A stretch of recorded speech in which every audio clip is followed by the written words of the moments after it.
I bet when you made your millions, you thought everything was going to get easier. But now you're drowning in spreadsheets.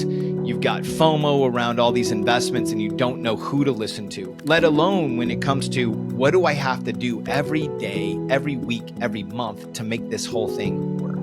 This is exactly where the Run Cycle of WealthOps comes into play. Today, I'm going to break down for you how do you actually get into flow with your wealth. Let's dig in.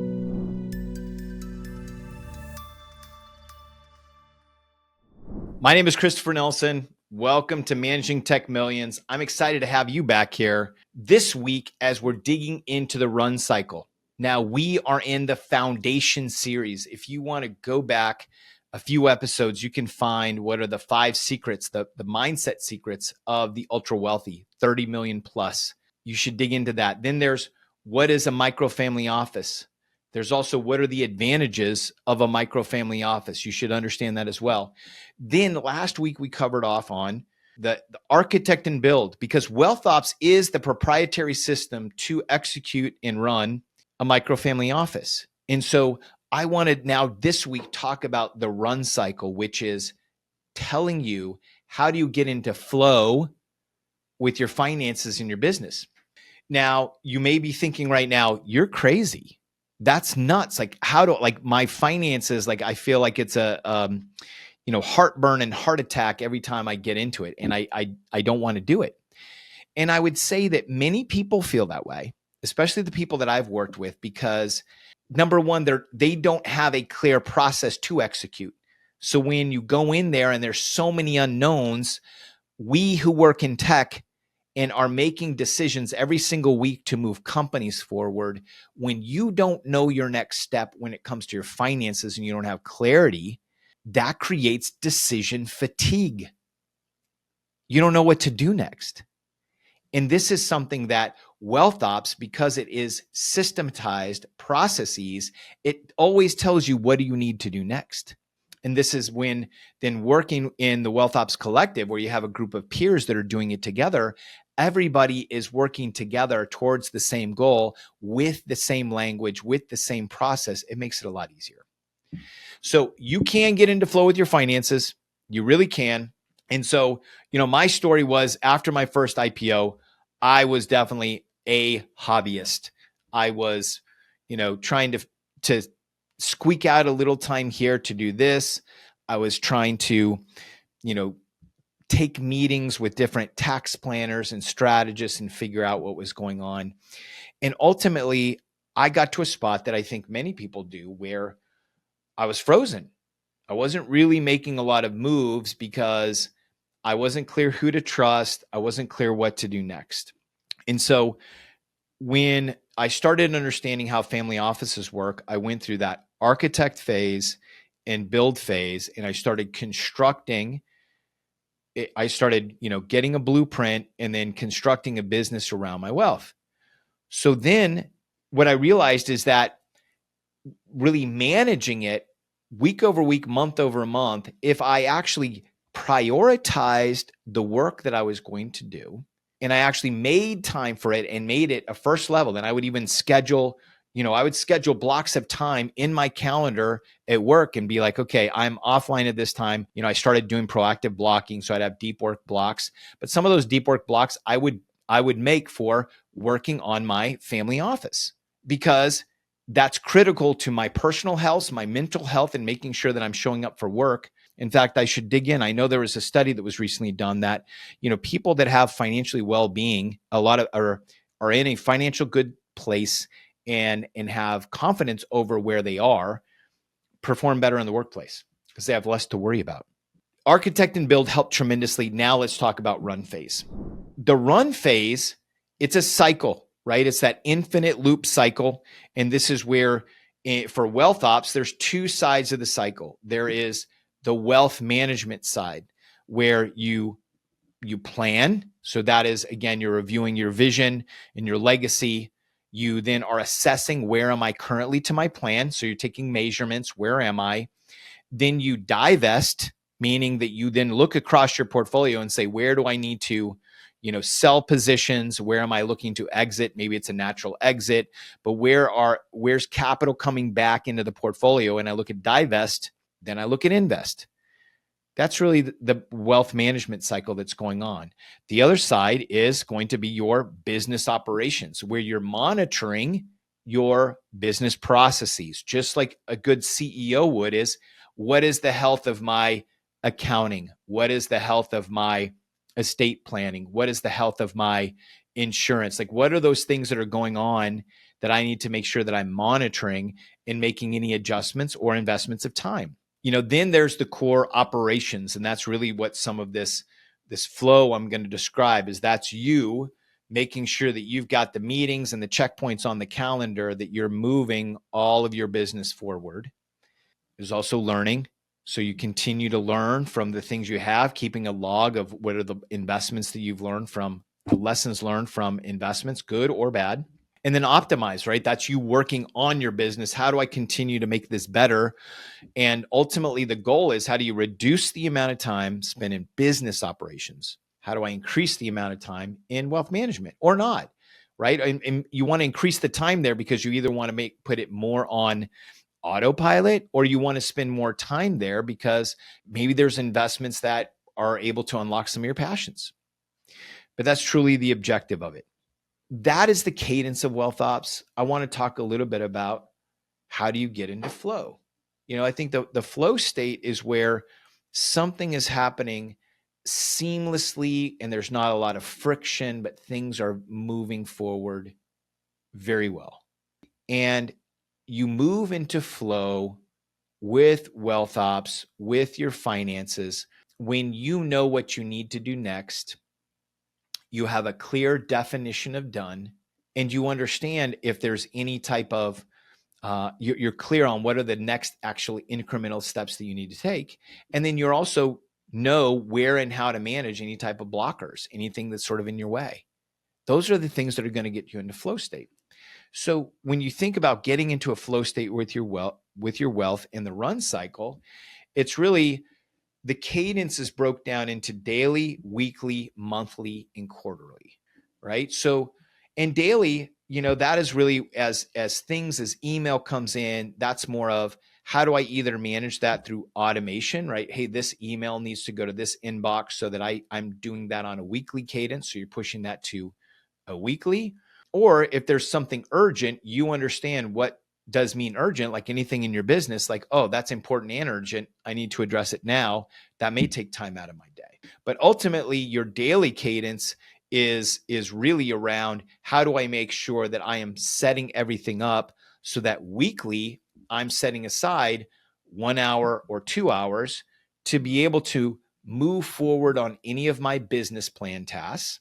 Because when you're running a business, you have a business plan, things you need to accomplish quarter over quarter. So I want to know, what do I need to move forward in my business plan? Do I need to address any inbound communications? I'm setting aside time weekly to move this forward. Like any business, like many things in life, many projects, if you make sure that you're allocating and you know what you need to do when, you're proactively managing that. So everything's not waiting till the last minute. You're reducing stress, you're reducing anxiety. And so this is the same way that you execute managing a microfamily office. And so weekly, that again is going to depend on what are the type of tasks that you need to complete. I know for myself, weekly tasks can include making sure that I hit if there's any sort of expenses that my accountants don't understand, I'm highlighting those, making sure that, again, any type of email correspondence around my microfamily office is taken care of. And then it could be looking at new investment opportunities, like reviewing PPMs, moving forward due diligence, booking phone calls with other operators, those types of things. Those are all part of, again, a business plan and what I'm managing. Monthly is usually where I try to allocate more time. I am looking to allocate, half a day or maybe a full day monthly, where I am doing full reviews of, going through lists, and I make sure every month I'm seeing what are the investments that are just in a great shape that I don't need to even worry about. Where do I need to actually spend my time? Where do I need to focus from an investment perspective, right? Am I working through, am I closing out different investments? Am I getting cash in the bank? I'm also monthly is where I really look at a lot of closing the books. So I'm closing the books for my micro family office. I'm closing the books for my family, making sure all those books are closed, and I'm reviewing the reports. How do we do with our numbers? How do we meet our different metrics, right? For many of you who are listening, you're going to take a step, you're going to take a pause right now and go, huh, it's so interesting. I'm actually a senior director at a company, and that's sort of how I run my business. Yeah, that's what it is. And the reality is the more you start mapping this to what you actually do today, the more you're going to unlock that if you are actually able to take this process and get clear on what those steps and what you need to do every month are, it gets easier and easier. And then it's really quarterly is where you want to do the deep dive, and just like if you're doing quarterly reviews in different aspects of your business, do you want to do a 2-day offsite, with your wife? Do you want to go get a hotel somewhere and not just have fun? It is nice if you have kids to go get a hotel with your wife, but I'm saying do some work too, right? Maybe it's go down and get a WeWork, conference room and go through some stuff and work on it. Because I'll tell you, when you start managing your business like a business and you see your micro family office start to hit its goals and exceed its goals, you get excited and you see the progress. And I had somebody in a class recently who raised their hand and said, well, hey, Christopher, like the market's going down. Like I'm not meeting my growth goal this quarter. And I just didn't ask. I said, well, is that the only goal that you have? And his answer was yes, that was the only goal that he had. That's the only way that he was looking through his portfolio. And ultimately, that's not the only goal, right? If the market's going down, maybe you need to be focusing on, do I have the right tax strategy and tax structure? Can I be taking home more dollars? If the market's not doing well, is this the time where I need to be looking at private equity investments, thinking about private credit, where I'm able to actually get some interest in returns because stock market's going down, credit market is doing well. And again, this isn't financial advice. I'm not saying to go do this. I'm giving you 4 instances. Here are some things that you can do. But when you have a diverse portfolio that has different asset categories and you have clear operations, you can then figure out what are the things that you need to do to make your business better. And you don't want your business to be dependent just on a single metric of the market going up and down. That's not running a business. That's managing, a portfolio that is tied to one particular asset class that, again, if that's your only asset class, then anyway, I don't even know how to answer that. Here's an example that I want to talk about is I worked with a coaching client who was still in a very busy product management role and said, what I can commit to right now is for the next 3 months, I'm going to commit to what I call a quarterly reset, where I'm going to set aside significant time every quarter and I'm going to work on my business. And so what we did is made sure that he had all of the templates and things lined up so that he was able to go with clarity into those quarterly sessions of what does he need to do to move his business plan forward, to assess his portfolio. And I'll tell you that one of the things that happened is that he quickly then all of a sudden started saying, I now became more incented to spend a little bit more time monthly planning for those quarterly meetings. And the more that then I was getting the effective monthly, I then would have some tasks and things weekly. He figured out what worked for him, and he started with sort of the big blocks. Let me sort of start anchoring myself in the quarter and making those checkpoints non-negotiable and allocating time to execute them. Then I think like many projects that we get involved with, all of a sudden you started reverse engineering and saying, well, I can make that more successful by doing incremental work monthly or doing incremental work weekly. That's the way that he then got into flow with his finances. The reality is all of this stuff works differently. And I should have said how he got into flow with his business, because this isn't just about finances. It is a real business. And we'll talk about that too shortly. But this is where a quarterly reset is critical. So let's talk about, so that's you getting into flow with your business, right? You are the CEO, you are managing this. I do want to talk about how do you get into flow with your team, because you are managing partners as well. You work with a team every day at your day job, whether you're an individual contributor working with managers or whether you're the manager working with individual contributors, you work with a team. And what helps teams be successful? Well, at work, when we're working with teams, making sure that we're clear on who's accountable for what deliverable, who's accountable to do what is important, and we're then setting expectations when somebody's going to get something done. The other thing that's important is also creating what are checkpoints that we're going to take along the way. And this is no different than working with some of these vendors and partners. I like to think of them more as partners than vendors because I want to have deep and meaningful relationships with these people and the services that they provide. Is when you're creating those relationships is you're the CEO, they're the partners. So you want to drive this. I see many people get it turned around and they expect, oh, I'm paying for the service, this person's going to drive that. I think because of the fact that as I was a I led IT delivery at different organizations, and I would then bring in contracting organizations. I always wanted to make sure that they executed to my standards. They were executing to my definition of done and my vision. I respected them for the work that they did, and I partnered with them because we could align on what that was. I was open to feedback on doing things better, but this is the same way that I engage with specialists as well in my microfamily office. Is I want to engage with people who know their specialty very well. And I want to just align on the definition of done.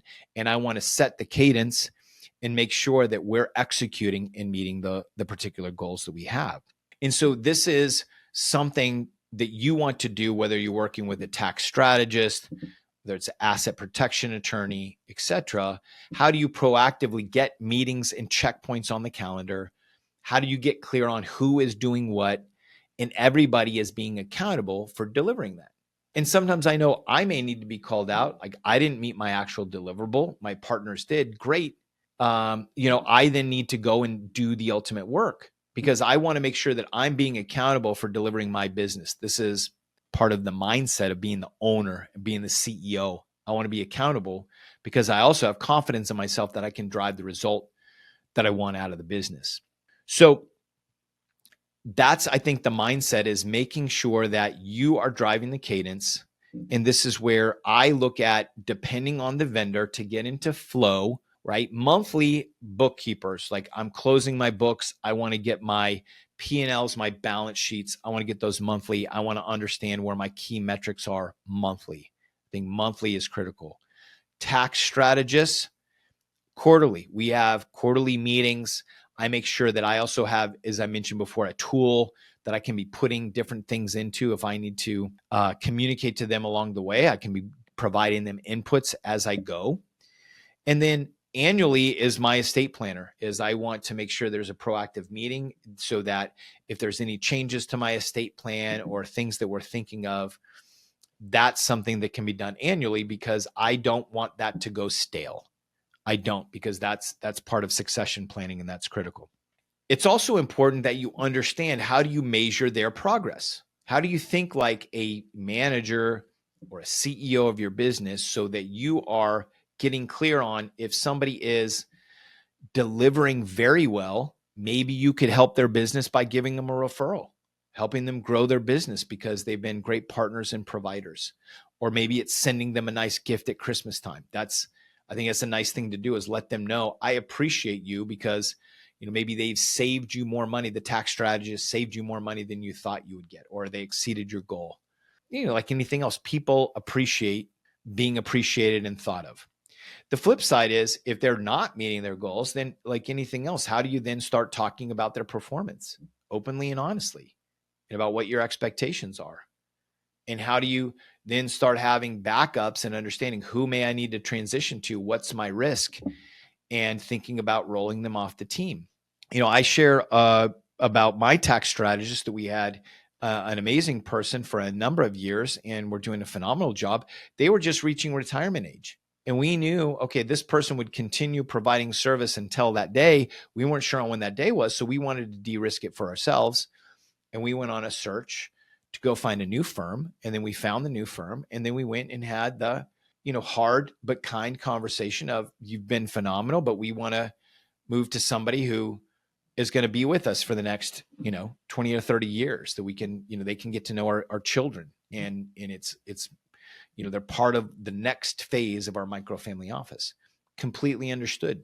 This partner really got it and said, oh yeah, that makes sense. And in fact, I think it did them a favor, because then they didn't have to go through that hard conversation themselves as well, because they were looking to downsize. So this is what I taught when we're talking about being in the run phase and being in flow. That's what that looks and feels like. And this all is able to happen because with WealthOps, you're using systems and processes that are out of the box. So you don't have to think about what do you need to do. You just need to go through and do it and find out what works for you, right? So this is, here's a couple of tips, right? Is making multiple smaller moves are better than waiting and doing that big one. And we all know that. We've all did the, night before the exam. It was exhausting. Get into a rhythm and keep it. And then being accountable to a partner. This is one of the reasons that, I started the WealthOps Collective, is so that people can actually be in a group and be doing this together. And there's mutual accountability, that's done in an encouraging way, right? So that people can understand, hey, where are you stuck? What's going on? And, and helping people stay accountable. I think it also, when you have an accountability partner, I know for many of us who've done workouts or challenges, when you have an accountability partner that's meeting you there for the 5:30 a.m. run so that you can prepare for the 10K, it can be fun, right? All of a sudden you've changed it from this very challenging thing. I'm up late, in April, I got to get all my taxes done and all this, versus, oh, hey, I'm having a, hour meeting on a Saturday, going through some things, meeting with, some friends, talking about this and moving through some things. And I feel great about running my business.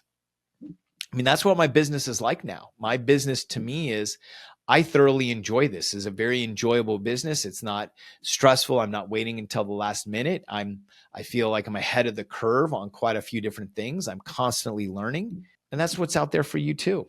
And so, one of the guys that I was working with, he started just a 30-minute Friday morning ritual of, okay, I'm just going to go and work on a lot of the, lower level tasks that were going to set him up for a monthly review and a quarterly review. But he said, I'm just going to start with 30 minutes on Friday. And this is where he was able to start, scanning for issues, making sure that he was keeping up and tracking a lot of his investments, getting his accounting clean and those types of things. And he said within 3 months, he was able to be very effective in that 30 minutes, start pushing more things to, sort of the monthly longer sessions, because he was able to be so efficient. He knew what he was doing. And it's just, again, a reminder to all of us that getting into a state of flow is also, the more we get into the reps, the more we understand what we need to do, the easier it becomes. This has physical applications, like in exercise or sports. The more we get repetitions, the more we do well. And the same thing around, our jobs and our experience, the more experience we have. So this is, again, the run cycle helps you get into that flow. I think the one thing I want to touch on is there is a complementary cycle to run, which is the succession cycle. And succession, right, is really, how do we start preparing the next generation to take over this business? And this is a subject that comes up a lot. I mean, as we go through the WealthOps Way classes, as I talk to different, people that I'm coaching, is how do we prepare the next generation? And this is a great one that I think that my wife, Regine, and I have really gotten into flow around. And we call it just, I guess we always love to brand things. We're both little branding nerds, but we call it dinner table legacy. Is how do we just have some of these conversations around the dinner table? And because of the fact that we have values associated with our dollars and we're clear on the jobs that they have, without talking about money or investments, like we can start communicating principles. And, one of the things that, the kids will talk about is, well, what if I start this business? Or what if I have this idea? Like, we want to be able to talk to them about how it, for us, like, funding, like foundationally, some real solid businesses is really important to us. Like, we see that as something that we want to invest in, is we want to invest in businesses that are creating new ideas that solve problems for people, that maybe solve some of the world's biggest problems. I think plastic, climate, etc., or that create jobs, right? That help create opportunities for people. Like, we love to be able to talk about, how do we fund creative ideas? How do we think about this? How do we talk about this? And more often than not, we want to just, continue the conversation, speaking from a perspective that we are investors, that we have a micro family office, and we look for, people that create. We look for people that contribute and create impact. We love to invest in that. We don't like to invest in raw consumption. Like, if we're going to give our money to a nonprofit organization, all they do is one guy is buying himself cars and Ferraris and all these things, we are not going to do that, because that's raw consumption. Like, we're not getting any impact from our dollars. But this is, and so those are some different examples, but ultimately it's once you start having a framework that comes out of your architecture statements and values, and you understand what you want to do, how you invest, you're talking about your micro family office that you're running, that you want them to be a part of, you're inviting them into conversation. And the more you have conversations, the more you realize that they're curious and they want to learn, and that there's an opportunity just to continue to have conversations, so that then that is seeding the opportunity for them in the long term to become a part of your business. I want to just close with this. When you get into the run cycle or the succession cycle of WealthOps, the goal is for you to get into flow. The goal is for you to be able to take some off-the-shelf processes that you can understand, that are very similar to things you do, but give you clear direction on what you need to do next, and getting into a cadence in a flow state so that you're managing your wealth. Because, like anything else, if you don't manage your wealth, it will ultimately manage you, meaning that it will become this unwieldy burden that then takes time at inconvenient moments, that is not doing what you want it to do, that becomes much more of a challenge than you want it to. Versus if you treat it as a business and you invest in it and grow, it will give you results faster than you think it could. And it will ultimately then start executing on your vision and mission and becoming the business that you want it to be.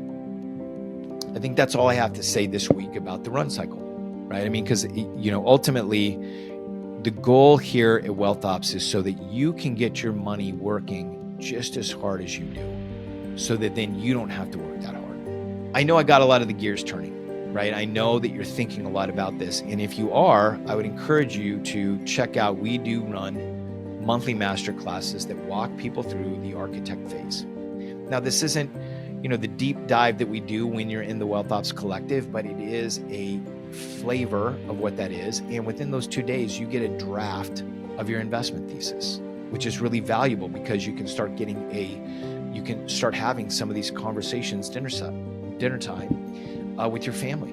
Go to wealthops.live. If you go there, you can apply for our courses, and it takes 2 days, but I think you're going to learn a ton. And I know plenty of people have said that it creates a lot of clarity for them. It was easier than they ever imagined, and that now they have an understanding of what they want their wealth to do for them. So that's it for this week. We'll see you next time.